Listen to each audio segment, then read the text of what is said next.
Kenapa mak ayah kita marah sangat kalau pintu rumah tenganga waktu maghrib? Tutup pintu tu. Syaitan nak masuk. Betul ke mitos ni? Sebenarnya ia bukan mitos semata-mata. Ini 3 sebab kenapa korang wajib tutup pintu bila senja merah mula nampak. Sebab pertama, waktu syaitan berpesta. Dalam hadis sahih, Rasulullah SAW bersabda, apabila kegelapan malam menjelma atau apabila sudah lewat petang, maka tahanlah anak-anak kamu.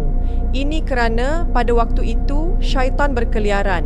Apabila telah berlalu beberapa ketika daripada malam, biarkanlah mereka dan tutuplah pintu-pintu serta sebutlah nama Allah kerana syaitan tidak akan membuka pintu yang tertutup.